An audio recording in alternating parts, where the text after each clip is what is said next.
سلام، طاهری سفر هستم و شما را با اخبار امروز پنجشنبه 16 فوریه آشنا می‌کنم. امامعلی رحمان رئیس جمهوری تاجیکستان به پسرش و شهردار دوشنبه رستم امامعلی نصیحت کرد که ناترسیده کار کند و به مردم نزدیک باشد. دست و دیل و نیتی پاک داشتن. تو گوشته نیستی. تو را یگان کس فشار آورده نمیتواند. تو دا یگان کس نمیگه این مسئله گرفته این شدی این شدی من برایم تعیین کردم. اگر کسی دیگر میشه کارشناسان انتظار دارند سفر حسن روحانی رئیس جمهوری ایران به کشورهای عربی خلیج فارس تنش‌ها میان شیعه و سنی مذهب‌ها را کم می‌کند. مقامات خوجند دستور دادند در قبرستان‌های مرکز ولایت سوخت به جای سقانه و سنگ‌ها بالای قبرها فقط رقم بگذارند. فامیلشان، نامشان، آدرس تلفنشان، کدام قبر و کدام آدم دفن شدگی همه جناب نوشته میشه. تفصیل خبرها. امامعلی رحمان رئیس جمهوری تاجیکستان در سخنرانی در حضور مقامات و فعالان شهر دوشنبه از پسرش خواست با مردم نزدیک باشد و به قول او ناترسیده کار کند. دست و دیل و نیتی پاک داشتن. تو گوشته نیستی. تو را یگان کس فشار آورده نمیتواند. تو دا یگان کس نمیگه این مسئله گرفته این شدی این شدی من برایم تعیین کردم. اگر کسی دیگر میشه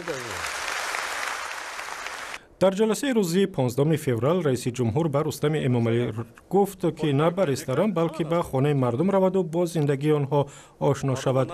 امامعلی رحمان رئیس جمهوری تاجیکستان ماه گذشته محمد سید عبیدالله را که 10 سالها باز رئیس شهر دوشنبه بود است مقامش گرفت و پسرش را به جای او تعیین کرد.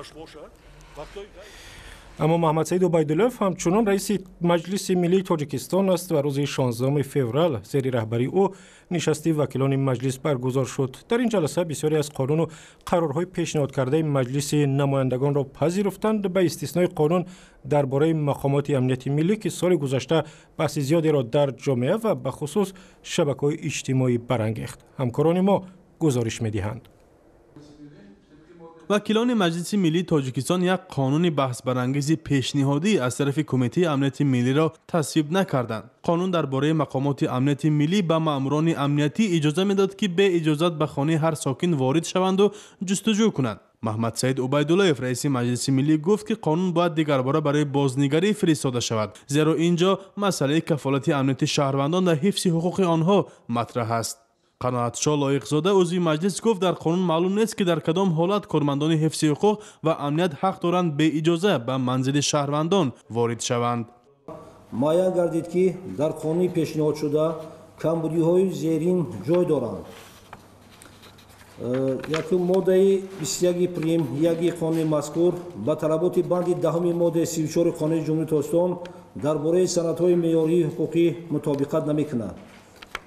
زیرا ماده ذکر گردیده وارد شدن به منزل استقامتی و انشاءات دیگر قطعه‌های زمین و حدود نامگذاری شده لیکن به متن ماده موافق نیست. قانون درباره مقامات امنیتی ملی را ماه اکتبر سال گذشته مجلس نمایندگان تصویب کرد. مؤلفان قانون در آن زمان میگفتند که این سند برای مبارزه با تروریسم و تأمین امنیت خود شهروندان ضرور است و مقامات باید حق داشته باشند در صورت موجودیت خطر به خانه ساکنان به اجازه وارد شوند. جامعه شهروندی این سند را مخالف کانستیتوسیون نامیدند. حالا این قانون را باید مؤلفانش مکمل کرده و از نو برای بررسی بفرستند. اعضای مجلس ملی تاجیکستان روز 16 فوریه در مجموع 52 مسئله را بررسی کردند و این اجلاسی نخستین بعد برکناری محمد سید عبیدالله از مقام شهرداری دوشنبه است. حسن روحانی رئیس جمهوری ایران بار اول در طول تقریباً 4 سال ریاستش به کویت و عمان سفر کرد و کارشناسان امیدوارند این سفر به رفع اختلاف مسلمانان شیعه و سنی مذهب کمک خواهد کرد. تفصیلات در گزارش ساجده میرزا. پرزیدنت ایران حسن روحانی با هدف بهبود روابط با همسایه کشورهای خلیج فارس در عمان و کویت سفر یک روزه انجام داد. روابط ایران با ممالک سنی تبار خلیج به ویژه با عربستان سعودی سرد است. در نزاع‌های سوریه و یمن جانب‌ها طرف‌های مخالف، ایران اکثرا شیعه ها و کشورهای خلیج جنبش‌های مسلمانان سنی را دستگیری می‌کنند. روحانی میگوید ایران دائما در فکر تنظیم روابط خوب با همسایه‌هایش است. پرزیدنت ایران دعوت کرد که وحدت شیعه و سنی تقویت یابد. روحانی افزود که مسلمانان شیعه و سنی صدها سال این جانب کنار هم در صلح و آسایش زیستند. در مسقط روحانی با رهبر عمان سلطان قابوس روابط دو جانبه را بررسی کرد. در پی این ملاقات او به خبرنگاران گفت که تهران جانبدار حل بحث‌ها با راه مکالمه است. همچنان رئیس جمهوری ایران گفت که وجود نیروهای مسلح جمهوری اسلامی تنها دفاع از این کشور است. روحانی دعوت کرده است که جانب‌های درگیر یمن آتش بس اعلام کنند تا امکان انتقال یاری‌های بشری و مکالمه سیاسی برای رفع نزاع در این کشور پیدا شود. سازمان ملل متحد میگوید که مناقشه چند ساله یمن مردم این کشور را به گرسنگی روبرو کرده است. در یمن ایران از آشوبگران شیعه حوثی و ائتلاف زیر رهبری عربستان سعودی از نیروهای تحت کنترل حکومت پشتیبانی میکند. ایران با عمان دائما روابط خوب داشته است. دو کشور همراه گذرگاه استراتژی هرمز را نظارت میکنند. قربانگلی بیردی محمدوف رئیس جمهوری ترکمنستان صدها زندانی را به مناسبت تجلیل روز پرچم عفو کرد. رسانه‌های دولتی نوشتند قرار عفو 828 زندانی به مناسبت تجلیل روز پرچم ملی قبول شد که این ادرا هر سال روز 19 فوریه تجلیل می‌کنند. رئیس جمهور خودکامه ترکمنستان که روز یکشنبه بار سوم پرزیدنت این کشور انتخاب شد، اکثر وقت در آستانه عیدهای مهم زندانیان را عفو می‌کند. و در ازبکستان مؤسس اولین بانک خصوصی را پس از 19 سال زندان آزاد کردند. رستم عثمانوف سال 1992 رستم بانک اولین بانک خصوصی را تشکیل کرد و به یک مؤسسه مالی کامیاب تبدیل داد، ولی او را سال 1998 با گناه قلابی و معاملات غیر قانونی با اسرار خارجی به زندان انداختند. برمیگردیم به تاجیکستان. وزیران امور خارجه تاجیکستان و افغانستان در نشستی خبری در دوشنبه گفتند ضمن ملاقات بیشتر درباره تقویت همکاری‌ها و مبارزه با افراطگرایی صحبت کردند. در این نشست در وزارت امور خارجه در روز 16 فوریه سیراج الدین اسلف و صلاح الدین ربانی که روز پیش وارد دوشنبه شد گفتند که دو طرف به موافقه رسیدند برای اجرای سازشنامه و قراردادهای پیشین تلاش‌های بیشتر به خرج داده شود و در پاسبانی مرز مشترک هم هماهنگسازی بیشتر شود. توافق نمودیم که افزون بر تروریسم، افراطگرایی خشونت‌آمیز، تولید و قاچاق مواد مخدر و جرایم دیگر به عنوان چالش‌های در هم تنیده و به هم پیوسته مایه نگرانی مشترک افغانستان و تاجیکستان بوده و نیاز است که هر دو کشور با هم و با کشورهای دیگر منطقه و فراتر از آن برای رفع این نگرانی‌های امنیتی کار نمایند. به منظور همکاری هرچی بیشتر در تأمین امنیت سرحدات میان جمهوری اسلامی افغانستان و جمهوری تاجیکستان، به تبادله اطلاعات میان نهادهای امنیتی و تماس‌های مستقیم میان فرماندهان نیروهای سرحدی دو کشور به توافق نمودیم. سفر وزیر امور خارجه افغانستان به دوشنبه بعد از آن صورت گرفت که چند پیش از مقامات سابق افغان ادعا کردند بعضی اسلحه و توپخانه‌های طالبان در تاجیکستان تعمیر و ترمیم می شود. وزارت امور خارجه این ادعاها را رد کرد و بی‌پایه و اساس خواند. و مقامات امر دادند در قبرستان‌های شهر خوجند مرکز ولایت سوخت به جای سنگ و سقانه بالای مزار رقم بگذارند. و گفته مقامات دستور مذکور برای به ترتیب آوردن دفن و گورستان‌های شهر است که زود پر می‌شوند و جای خالی ندارند. گزارش خبرنگاران رادیو آزادی را یک جا می‌بینیم. شریف به قبرستان بالتوخان محله قلعه نو در شهر خوجند آمده است تا با نگهبانان آن درباره تعمیر مزار گذشتگانش مشورت کند. اینو من خوب بافتم. این خوب بافتم ما. بر طبق عنعنه مردم شمال تاجیکستان بالای گور سقانه بنیاد کرده لوحه های یادگاری میگذارند و بعضا گرد گور را پنجره میبندند. آباد و آراسته نگه داشتن مدفن گذشتگان جزء از رفتارهایی است که در جامعه تاجیک ادای آن مرتبه شخص را افاده میکند. برای همین فرو رفتن دیوار سقانه گور بابایش برای شریف دردآور است. باران با زمینش با قبر فرو آمده است.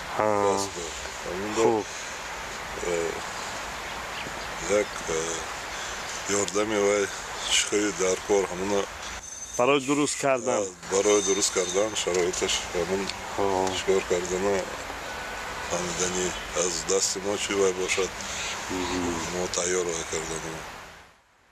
در گورستان بالتوخان به سبب کاواک شدن زمین و وزنینی سغانه ها و لوحه های یادگاری گورها ولنگار می شوند که باعث به تشویش نگهبانان آن شده است. مقامات خواستند من بعد جای لوحه های یادگاری وزنین و بنیاد سغانه ها بالای گور نشانه های رقمی گذاشته شود، اما برخی از ساکنان نمی خواهند از عنعنه های چند عصره خود به آسانی دست کشند. نشانه های تقسیم کرده دادگی همین قربانای و پاسبان‌ها همین نشانه های میمونن، ژورنال به قید میکنن، رجیستراسیون میکنن، چون که گفته شده است فامیلشان، نامشان، آدرس تلفنشان، کدام قبر و کدام آدم دفن شدگی همه ژورنال بنوشته میشه. این نشانه های فلزی را مسئولین شعبه دین به قبرستان ها 100 دانه تقسیم کردند که ارزشش 50 سامانی است. به قول مسئولان این در قیاس با مصرف بنیاد سغانه و لوحه های یادگاری خراجات صاحبان مرده را به مراتب کم میکند. یا روح نقدش همین که هم مو رجیستر میشد هم دولت میشد. خب آینده تماما قبر گم نمیشد. روحانیان ولایت سوخت میگویند ساکنان برای حفاظت قبرها که در کنار مکانهای زیستی آدمان و گذری حیوانات وحشی جایگیر بودند بالای گورها سغانه ها می ساختند. به عقیده آنها حالا که این ضرورت از بین رفته است بهتر است مردگان طبق فرموده مسلمانی یعنی در گورهای یکسان دفن شوند. و حکومت ژاپن به یکی از شفاخانه‌های تاجیکستان که به تجهیزات معاصر معالجه و جراحی احتیاج داشت کمک کرده است. تجهیزاتی که حالا در اختیار مرکز جمهوری علمی جراحی دل و رگ در دوشنبه است برای انجام عملیات جراحی‌های بسیار نازک به کار می‌رود. برات یوسفی به این شفاخانه رفت.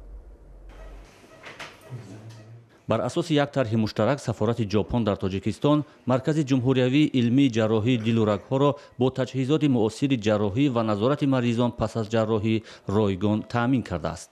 این تجهیزات از دستگاه‌های معاصر اولتراسادا، کاردیومانیتورها، دیفیبریلاتورها، کاردیوگرافی برقی و تجهیزات دیگر جراحی عبارت است. Использование этого полученного оборудования, количество хирургических операций увеличилось и также заметно улучшилось качество медицинских услуг в нашем отделении. این دومین کمک سفارت ژاپن به مرکز جمهوری جراحی دل و رگ‌ها است که هزینه مجموعی آن با $170,000 آمریکایی برابر می شود. به دنبال این کمک ها مریضان از بهتر شدن شرایط نگاه و بین در این بیمارستان صحبت می کنند. نه حالا میگشتم